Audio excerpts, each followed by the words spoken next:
anyone who's suspicious, actors, lovey, fuck it. I love you. I love love. Yeah, me too. Hamlet and Hamlet. Yeah, Hamlet. Hamnet, that's the name of my film. Waymo. I hate it every time I see one of those. Oh my things. God. Like, well done, humans.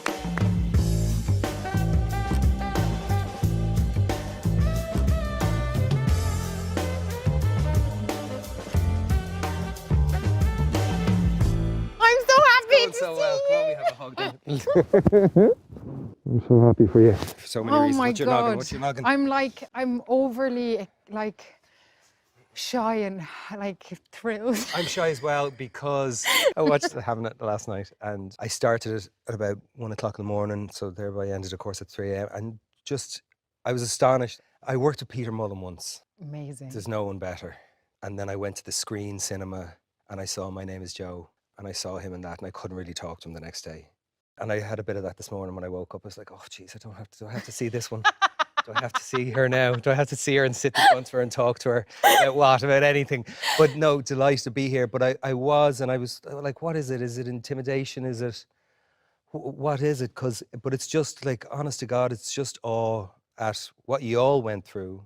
This is a moment already, we're only 3 minutes in, where anyone who watches this shite can go, what you went through, actors, you know, all that kind of nonsense. But, which I get, but just the level of the dignified perspective of a pain that I don't understand, but I've imagined because I'm a father and you're a mother, and I've imagined, as I think any parent does imagine, what is the worst thing that could happen to you in your life. It's that which could happen to that which you love the most, your children, and that which you are contractually, as a result of just the practical experience of living and the spirits and all of it, you are gifted with taking care of and offering shelter and love if something happens to that child. And the dignity with which that pain is explored in the film, and also just the last 10 minutes of it and the amount of healing. I just didn't think that the film could turn around as extraordinarily as it does and have as much healing and as much forgiveness and as much understanding and as much as the acceptance of the cost of love sometimes, you know, as it does at the end. Well, I think, isn't that what stories are? Like, they allow those bits that are too hard to hold by ourselves to like transcend and come through. And the same with yours, like with the kind of race of addiction and ego and trying to run from a life. I don't know, was there like catharsis, or was it intense doing that? Doing that thing? Yeah, the ballad. Yeah, I mean, I was wrecked by the end of it in a way that one should be. But isn't that a great feeling? Yeah. When people say, was that hard? I'm like, Can't you say, joking? yeah, Like, yeah, but I it's a mean, beautiful difficulty. Like, it's a... Oh, and you're like trying to touch the edges of whatever the deepest truth of that is meant to be. And you are really just touching the edges of it. Totally. How did you survive this one? Because it's so, I mean, even from the opening shot, it's so beautiful. And all he did so extraordinary. It starts with that beautiful image of the sky through the foliage of the canopy of the trees, and then it comes down this beautiful, complex route, which is like the history of civilization in itself, and then it looks down on you, and you're like an embryo about to be born, curled up on the... And I feel like your character goes through these very clearly defined chapters in her life where she grows into something else, and she grows into something else, and she grows... She's already living in the mystery of communion with nature in a way that is besmirched by the community, but is very deep and holy within her, and is a direct connection to her mother. I know who you are. Who am I? Well, I don't know you, but I've heard I'm the daughter of a forest witch. And then she's birthed into romantic love, and then she's birthed into commitment, and then she's birthed into parenthood, and then she's birthed into marriage, and then the ultimate birthing for us all, perhaps, which is why it's so crushing, is that she's birthed into unimaginable grief and loss. So her journey is all these kind of full lives that are expressed and lived. And how the hell did you survive it? Because it's really painful stuff to watch, just really, as a human, not as an actor who's about to talk to an actor in 12 hours time, 3 o'clock in the morning last night. It's 1 p.m. now, kids, so the math is not what it ever was. I know you gave fully of yourself. But what was it like to work on it? Because it's such true material. I try whenever I step into the world, like just okay, I'm just going to be in this river for like 6 weeks Mm. with the lightest of touch, you know. I don't ever want to, I always feel like I want to meet, you know, from the first moment you read a script to where it ends up being in front of an audience, it starts as a stranger that you want to have the greatest love affair with. Mm. And I met Chloe Zhao before I read the book, and there was just something about this woman. I knew this woman actually so deep She lived in you inside already. me. And yet she was, you know, like all these characters, mysteries. Yeah, yeah. You will live. Picture nothing ever takes you away.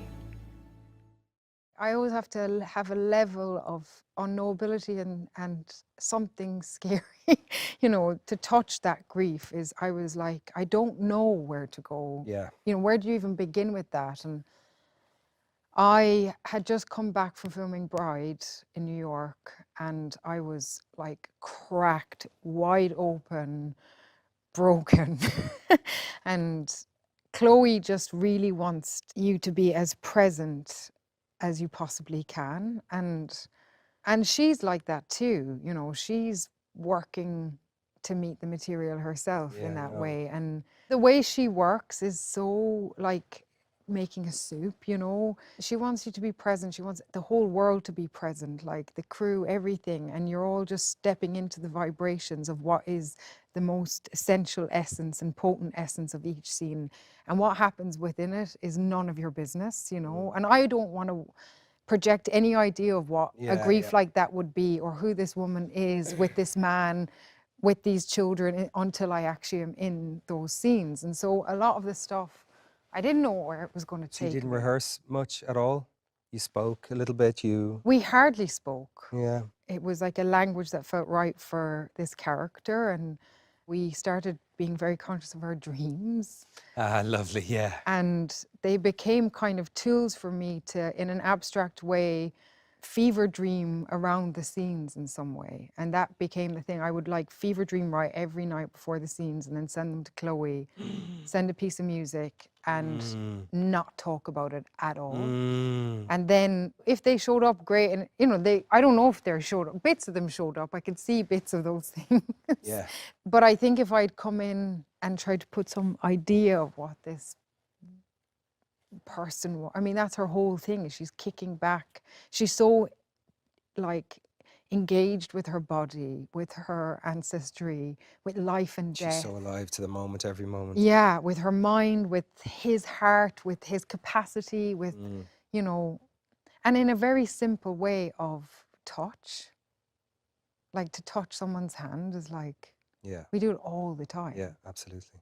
And it's so intimate and raw. Yeah. And you can get so much knowledge from just single touch, which is such a wild, you know, like to do that now is such a wild, to do it any time Yeah. is so wild. But having been born from the root of this tree, she's like tangibly alive and connected to her body. And it wasn't about surviving this, it was about like connecting the tissues, you know.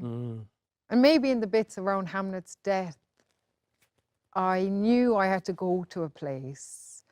I think it's hard when you feel like blocked or in your head or on your own. Yeah. When you're on your own, Yeah. I think that's when it feels hard. But when you're in a community where the kind of valve of creating something is so open that whatever feelings are needed to come out, or relationships that you're like trying to be in and hold with each other can contain the heart, those tough things. It's never, I feel more awake by those things. Yeah, than, yeah. Giving up the idea of ownership as well, of the human experience being an individual experience. yeah. You're saying that it is inevitably a communal experience. Even if somebody is living a life of isolation or aloneness, they are doing so as the result of somebody walking by them and not paying them attention. Yeah. And so the lack of communal can be painful. But in doing what we're lucky enough to do over the years, you get to work with a community of filmmakers in front of and behind the camera, and you get to share all the uncertainties, and you get to share the curiosities, and you get to share whatever love or whatever lack of love you may have felt in your life. You get to bring it to work. It's a really beautiful thing. Yeah. And that's why I don't understand. it. I'll leave it there. I don't understand how there's such a way to be able to practically provide for those you love by doing something that we did so naturally as children, and that was that we were asked to step away from, which is Yeah. try and contextualize the mystery through the seeming artifice of drama, but ironically finding truth at the center of that drama. Do you remember the first time you saw the mystery? Like you saw as a kid, like what was the first, or like a film or theater that you were like, I don't know what this is, but like you can almost touch the mystery of it and feel like I want to peek in behind that door. I remember I was horrified seeing Close Encounters of the Third Kind. Did you ever see it? No. Oh, it's magic. It's great, an earlier Spielberg film. I was raised on Steven Spielberg films, and John Williams kind of raised me through his scores. But in that film, and in a lot of his films, there was a central dysfunction of family dynamics. Mm-hmm. And then there was all this exciting sci-fi stuff or adventure stuff happening around it. But there was the Richard Dreyfuss character in it, the father of the family, who has a nervous breakdown in it. And there was a certain aggression and a certain tension and a certain inevitable disassociation that came between him and his family. I remember being shocked by that as a kid because I was Yeah. there to be entertained, and I was entertained. But there was also something that was very painful and very truthful at the center of this film that was a big Steven Spielberg sci-fi film about aliens arriving Yeah. on planet Earth. And that's why it worked, and that's why it went in so deeply. So that was the first time I remember being shocked, seeing elements of my own family life Yeah. represented on the screen. And it didn't have any definitive answers or anything, but it was that thing of just feeling less alone. Yeah. Do you know what I mean? Like, I struggle to say that what we do for a living has any importance, right? Because I'm Irish, and you don't want to see people to think you're taking yourself all that stuff too serious. But at the same time, then I remember me as a kid and how less alone I felt by watching other lives be explored on a screen, Yeah. whether Yeah, the screen was big or small. But do you remember the first time the mystery revealed itself to you? The power of story or mythology or Yeah, written I form? do. I remember we didn't have a TV till I was like a teenager. So, Mm, and telling stories is so part of an Irish identity yeah. in so many ways. But I remember I went to my local town hall when I was about 7 for an amateur dramatic production of Jesus Christ Superstar. And they'd like taken the, Which I love. yeah. And they'd taken the like church pews and put them into this hall. And I was so confused because there was like this sound in this hall, like a beehive, like all these people who'd come gathered, you know, Mary, Johnny, and they were all coming here like a kind of pilgrimage. Not really for any conscious reason, they were just coming together. And then it started. I was so sure that a man had been crucified in front of my eyes in the Áras Pádraig in Killarney. I was bereft, like I was wailing on the ground, and my mom had to like bring me backstage to meet Wow. Johnny, whatever his name was. And it was the first time I saw the like Pandora's box, you Yeah. know, and I could see the women in the dressing room taking off their tights, and this man shook my hand. It was like all of a sudden both realities were true. Like it was true that he had died in front of me, but it was also true that he was just somebody who'd waved a magic wand. And what's mysterious is that unspoken effect between a story and a person. Yeah. Which is, I guess, at the end of Hamlet and Hamlet. Yeah, Hamlet. Hamnet, that's the name of my film. Where she's so kind of outraged that he has stolen something so personal of hers. Yes. A grief, like how dare he? Yes. And give it to people that she doesn't know, having He's left. actually reshaped it with grace. Yeah, and he's created this Yes, portal for yeah. something that she can't process by herself. You know, she's becoming calloused in some way. Yeah. We need these bigger places to like let those things out. And to give the community an opportunity to present itself as something that could be fundamentally more loving than it seems to be, particularly in contemporary world. Like that scene at the end when Hamlet's hand is and you reach your hand and then everyone else is given permission to reach out to him with a gesture of love and support. Yeah. in his final moments. It's so huge. That's the bit that kind of broke me in half as well.